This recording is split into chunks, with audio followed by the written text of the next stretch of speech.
quero dizer para vocês que eu estou extremamente feliz de estar aqui.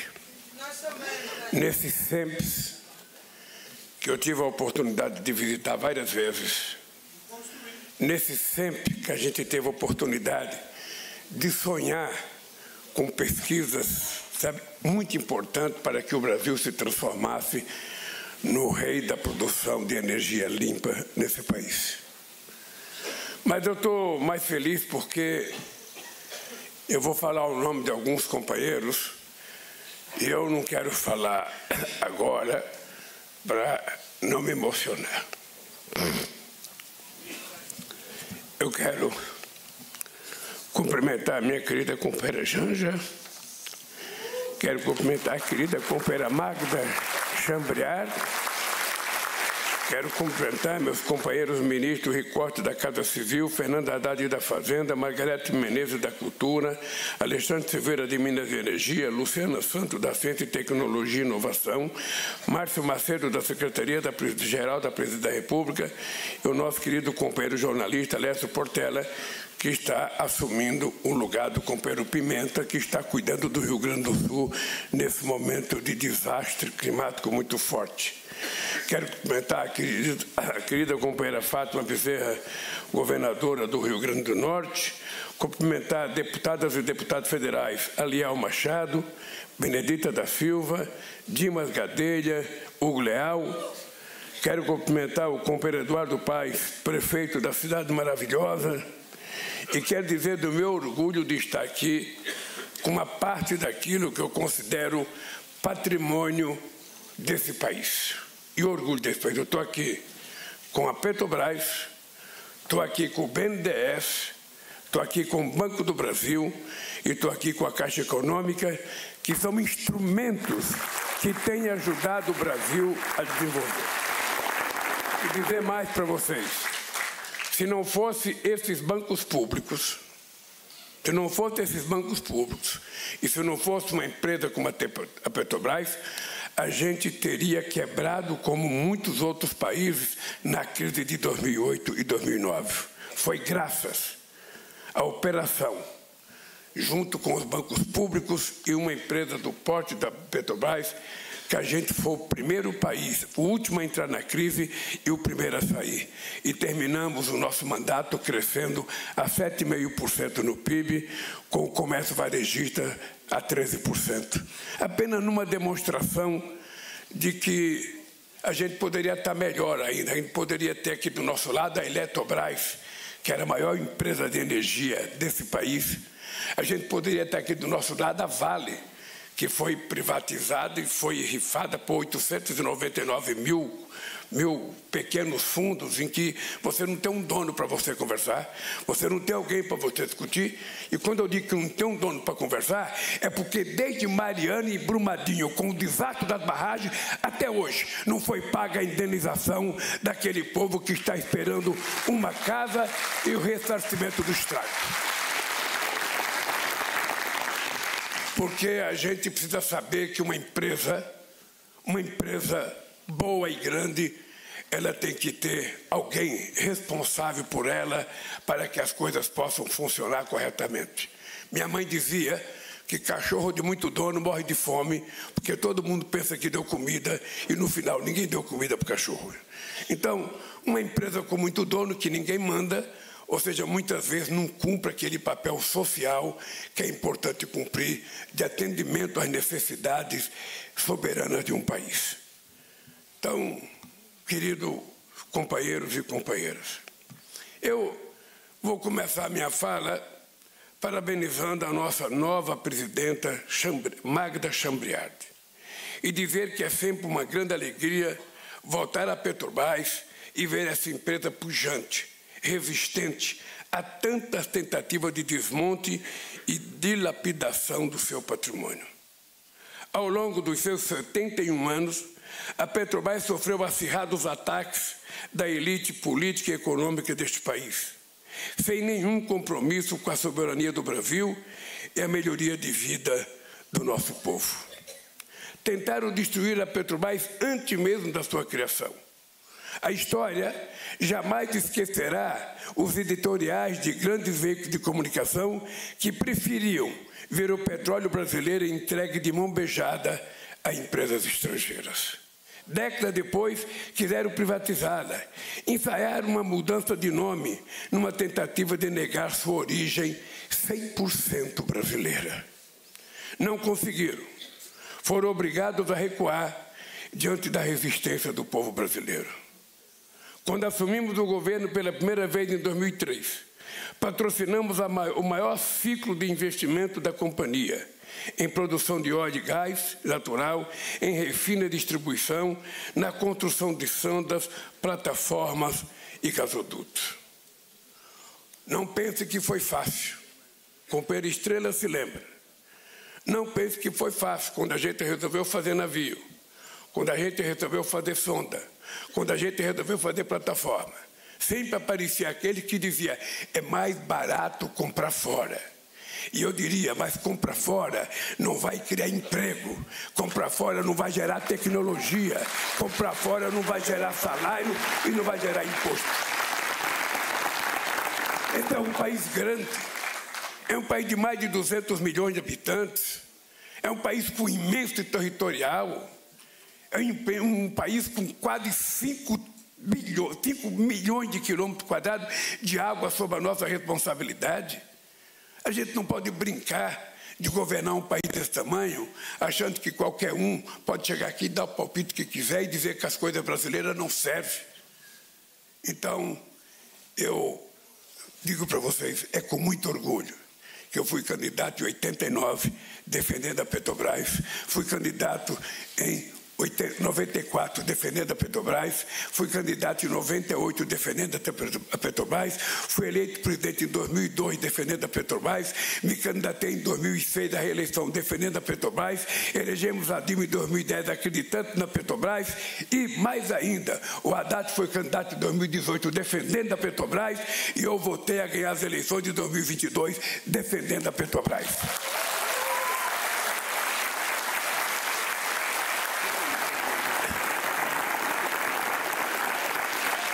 Conquistamos a autossuficiência na produção de petróleo. Impulsionamos a indústria naval, que gerou empregos como nunca, para atender à demanda intensa de um período de ouro. Pode ser que algumas pessoas não valorizem, mas a gente não tinha mais que 3 mil trabalhadores na indústria naval. E chegamos a 86 mil trabalhadores na indústria naval. A 86 mil trabalhadores. Com robustos investimentos e o extraordinário trabalho desse complexo de pesquisa que é o CENPES, fizemos o que diziam ser impossível. Descobrimos e passamos a explorar o pré-sal e redesenhamos a geopolítica mundial do petróleo. Companheiro Estrela se lembra quando, em 2007, ele e o Zé Sérgio Gabrielli, mais ou menos às 7 horas da noite, chegaram no meu gabinete com um monte de papel na mão, para me comunicar, presidente, nós descobrimos uma coisa extraordinária. Nós descobrimos petróleo a quase 5 mil metros de profundidade e é o nosso querido pré-sal. Abaixo do sal tem a água, tem a terra, tem o sal e tem o nosso petróleo. E aí eu lembro que a alegria que eles me contaram, eu fui para casa, eu nem consegui dormir direito, imaginando o que era o pré-sal. E eles me contaram, o presidente deve ter muito no Brasil e deve ter na África, porque o mundo foi dividido há 160 milhões de anos atrás, então o continente se separou. Ora, se tem petróleo aqui, deve ter petróleo também na África. E é verdade, tem petróleo na costa africana, igual tem na costa brasileira.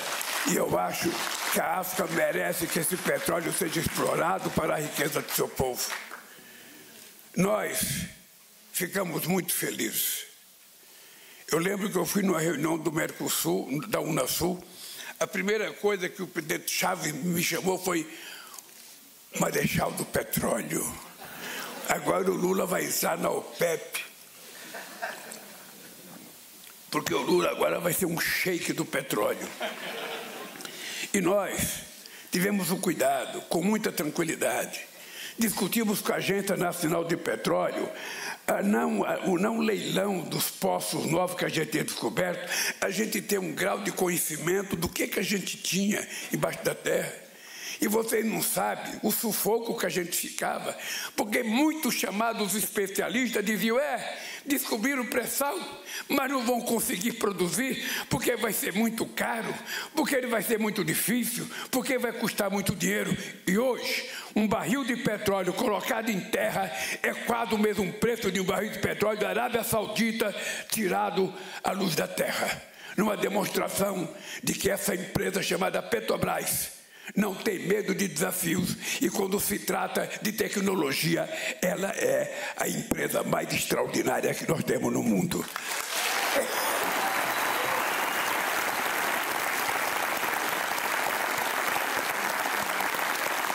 A Dilma era minha ministra, não, a Dilma tinha passado a ser minha chefe da Casa Civil.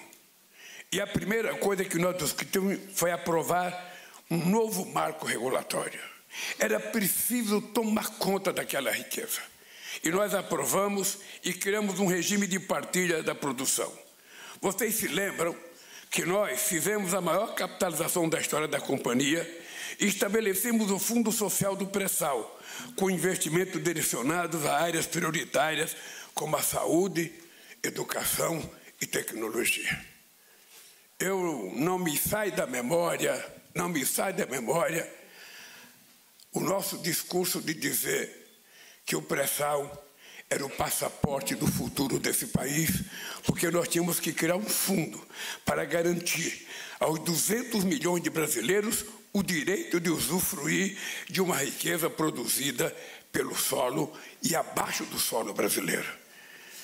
Nós ainda não conseguimos fazer as coisas com a força que a gente queria fazer, porque teve um terremoto nesse país, ou teve uma praga de gafanhoto que veio para tentar destruir aquilo que era a realização de um sonho do povo brasileiro. E nós tínhamos certeza que nós precisávamos criar uma forma de compartilhar a riqueza do petróleo com quem, de fato, ele pertence, que é o povo brasileiro. Tudo isso, mais uma vez, tudo isso veio abaixo, mais uma vez, com a governança da elite. Com o falso argumento de combater a corrupção, a Operação Lava Jato mirava, na verdade, o desmonte e a privatização da Petrobras. Se o objetivo fosse, de fato, combater a corrupção, que se punisse os corruptos, deixando intacto o patrimônio do nosso povo. Mas o que foi feito não foi isso. O que foi feito foi uma tentativa de destruir a imagem da empresa, a imagem, porque uma imagem vale um preço tanto quanto o produto que a empresa produz. E eu quero dizer para vocês, companheiros, embora eu nunca fui petroleiro, eu muitas vezes chorei de ver pela imprensa vocês, camisas amarelas da Petrobras, sendo chamados de corrupto em restaurante aqui no Rio de Janeiro por aqueles que achavam que a Petrobras tinha sido um antro de corrupção. E aí se dizia, não, porque o remédio está caro por causa da corrupção da Petrobras, a gasolina está cara por causa da corrupção da Petrobras, a saúde não funciona por causa da corrupção da Petrobras.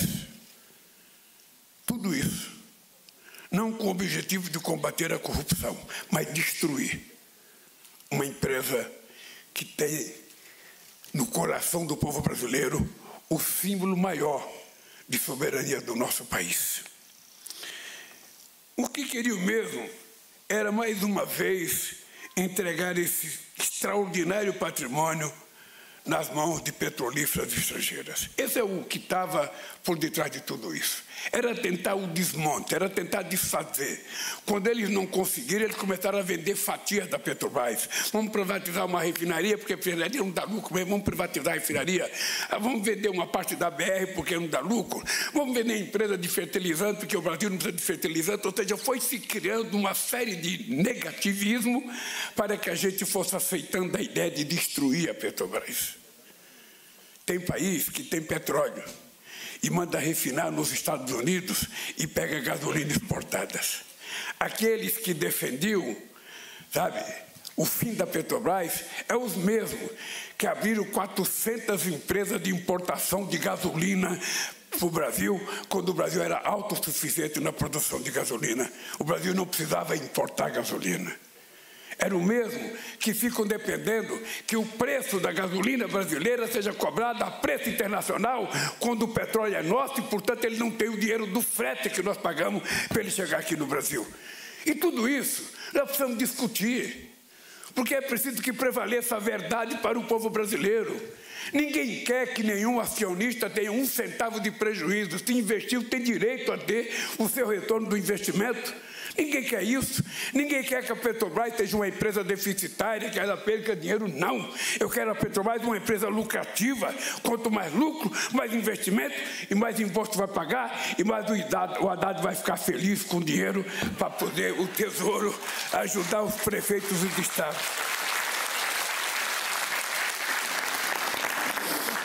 Meus companheiros e companheiras, os que quiseram destruir a Petrobras jamais conseguirão. Mesmo quando o petróleo não for mais motivo da existência da Petrobras, ela será uma empresa de energia. Ela vai refinar o nosso biodiesel. Ela pode produzir hidrogênio verde.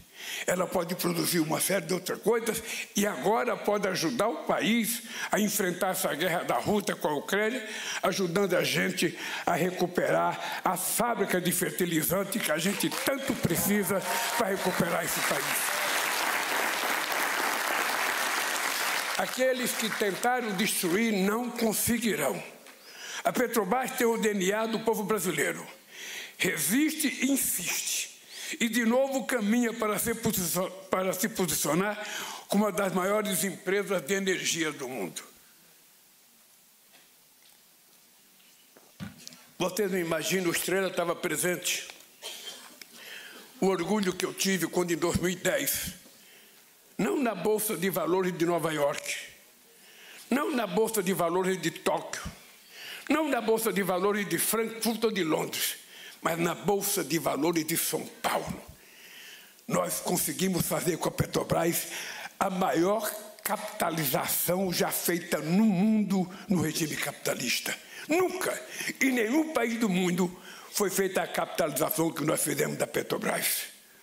Isso certamente deixou muita gente irritada com o Brasil, deixou muita gente irritada com a Petrobras, e deixou muita gente tentada de que é preciso destruir essa coisa maluca que pode ser expressão, porque o Brasil nasceu para ser pobre. Eles querem que o Brasil seja pobre, eles querem que o Brasil seja pequeno, eles querem que o Brasil não possa tratar do seu povo, e nós queremos o Brasil exatamente ao contrário, um Brasil grande, um Brasil rico e um país capaz de cuidar do seu povo com a dignidade que cada ser humano merece. E é por isso que nós amamos a Petrobras, fortalecemos a Petrobras e acreditamos na Petrobras. E é por isso que agora não tem mais uma mulher, tem 3 mulheres dirigindo a Petrobras agora. 3 mulheres.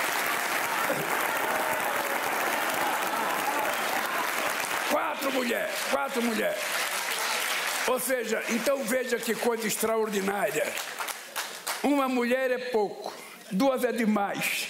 3 é mais demais ainda, e 4 é mais demais ainda, e eu acho que a Petrobras merecia essa oportunidade nesse primeiro quarto do século XXI. A farsa que sustentou a Lava Jato foi desmontada, e aqui estamos de volta para reconstruir a Petrobras e o Brasil. Aqui estamos de volta para reafirmar o papel fundamental da Petrobras para o crescimento do país e para a nossa soberania. Uma empresa que produz óleo, gás e energia, mas também investe em pesquisa, inovação e em transição energética. Uma empresa que investe em cultura, que produz conhecimento e inovação. Não se constrói uma empresa da magnitude da Petrobras, nem o maior centro de pesquisa da América Latina, sem as mãos e a mente de cada um de vocês. E quando eu vejo o que vocês fazem aqui na Petrobras, a inteligência humana, eu fico imaginando Um país como o Brasil, quem sabe, não precisa de inteligência artificial, porque a nossa humana é muito competente e ela pode dar conta do recado. Se a inteligência artificial vier para melhorar nossa condição de trabalho, para aumentar a densidade de ganho de dinheiro da Petrobras, se a inteligência artificial vier para ajudar o ser humano a ser mais humano, que seja bem-vinda. Mas se não fizer isso, nós ficamos com a nossa inteligência. Eu não troco vocês todos por uma inteligência artificial que eu ainda não conheço e vocês eu já conheço bem. A força de trabalho, o capital intelectual de vocês, petroleiros e petroleiras, talvez seja a principal riqueza da maior empresa pública do Brasil, cujo valor de mercado em fevereiro deste ano atingiu o recorde histórico de 569 bilhões de reais. Queridas amigas e queridos amigos, desde o primeiro dia de governo, trabalhamos por uma Petrobras mais integrada, com investimentos em refino, em produção de gás e fertilizantes, em pesquisa para a transição energética. E para a retomada do papel da companhia como indutora do desenvolvimento nacional, fundamental para o nosso projeto de fazer do Brasil um país mais desenvolvido e mais justo. Aos que não entenderam o seu papel estratégico e tentaram dilapidar seu patrimônio, a Petrobras responde com mais investimento e retomada de projetos cruciais para a nossa soberania e segurança energética. Não por acaso, o planejamento estratégico 2024 e 2028, o primeiro feito nessa nossa nova gestão, prevê investimento de 102 bilhões de dólares, 31% superior ao período anterior. Investimento que, dentre tantas escolhas estratégicas, retoma a produção de gás natural. Os mais velhos se lembram da nossa briga por gás. Os mais velhos se lembram a nossa briga com Pera Magna para criar um programa de gás que não tornasse o Brasil tão dependente da Bolívia. Quem é que não lembra a briga que nós fizemos? Eu lembro que uma vez eu convidei o Conselho Nacional de Política Energética para que a gente pudesse discutir se o Brasil era dono de gás, se podia explorar o seu gás, porque na época dizia, não, mas o gás do pré-sal tem muito enxofre, então tem que devolver para a água. Sabe? Eu não sei qual era a ojeriza de não gostar de gás, sendo que o gás pode ajudar a energia brasileira, a indústria brasileira, e esse país ser muito mais rico, dar muito mais qualidade de vida do seu povo. Interromper o investimento em gás natural e em fertilizantes, assim como vender nossa refinaria, foi um dos grandes retrocessos dos que governaram o país entre o golpe que destruiu a presidenta Dilma Rousseff e o nosso retorno ao governo. Voltamos a investir em ambos, no refino e na produção de gás natural, visando inclusive a integração gasífera da nossa querida América do Sul. Criamos o programa Gás para empregar, cientes de que produzir gás natural é investir não só na segurança energética, mas também na segurança alimentar, já que se trata de um insumo básico para a produção de fertilizantes, por sua vez, fundamental para a nossa tão poderosa e respeitada agricultura.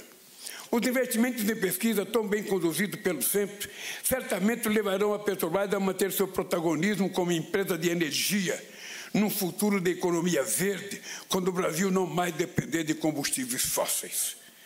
Mas, enquanto dependemos, a companhia desenvolve as melhores tecnologias para produzir petróleo e gás de forma sustentável, menos danosa à nossa natureza. A nova presidenta da Petrobras, segunda mulher a presidir a companhia, tem competência e todas as credenciais para tocar os desafios da empresa nesse contexto global de crise climática e urgência de transição energética. Eu quero, antes de terminar, dizer para vocês que eu lamento profundamente o que aconteceu nessa empresa na tentativa do desmonte dessa empresa. A quantidade de engenheiros que, por pressão, teve que se afastar. A quantidade de mentiras que se contou sobre essa empresa. A quantidade de inverdades que o Brasil sabe? Recebia 24 horas por dia. E o que é grave nessas coisas, gente, é que não tem volta. O Getúlio Vargas morreu porque fizeram uma denúncia de corrupção contra o Getúlio Vargas. Depois que ele se matou, nunca provaram a corrupção que ele tinha feito. Nunca. O Juscelino Kubitschek foi acusado de ter um apartamento aqui em Copacabana. Ou seja, Juscelino deixou de ser presidente em 61 e nunca se provou o apartamento do Juscelino. Vocês estão lembrados quando nós começamos a fazer a Copa do Mundo, a quantidade de denúncias de corrupção nos estádios na Copa do Mundo? E muita gente inventou aí os roubos, da direita mesmo, sabe? Tudo tem que ser padrão FIFA, porque o Brasil tem que dar saúde padrão FIFA, o Brasil tem que dar não sei o que lá padrão FIFA, na tentativa de desmoralizar a Copa do Mundo. E Deus é justo, nós tomamos de 7-1 naquela Copa do Mundo da Alemanha, sabe? Já que é para castigar, vamos castigar. E o que aconteceu de verdade? O que aconteceu de verdade nesse país? Veja, eu lembro, companheiro Haddad, você era meu ministro da Educação. Depois você ficou um pouquinho cadinho e saiu.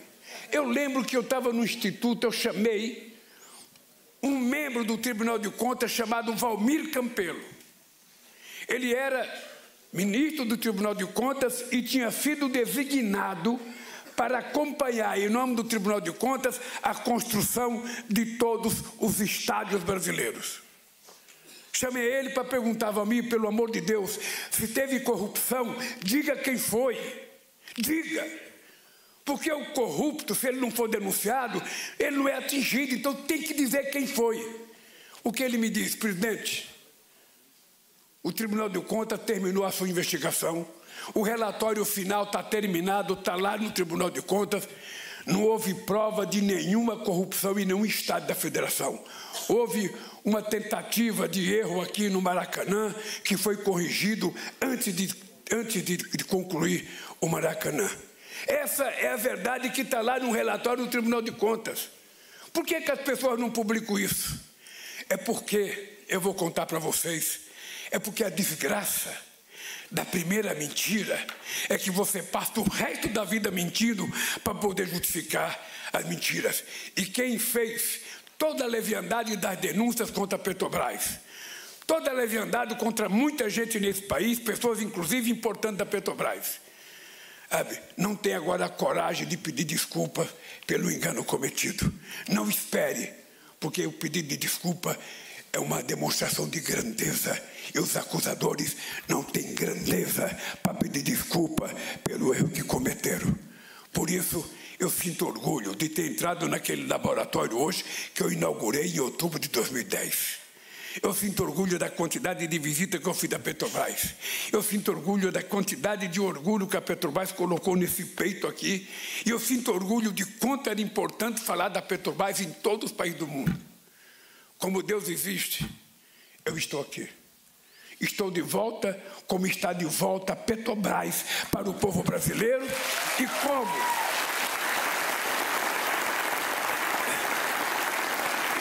E por isso, eu quero desejar à nossa querida companheira Magda Chambriard e a cada um de vocês, a cada uma de vocês que estão aqui, empresários acionistas, engenheiros, diretores, as pessoas que compõem o quadro dessa empresa, eu quero desejar a vocês toda sorte do mundo, porque para mim tem uma certeza na minha cabeça: se a Petrobras der certo, o Brasil dá certo.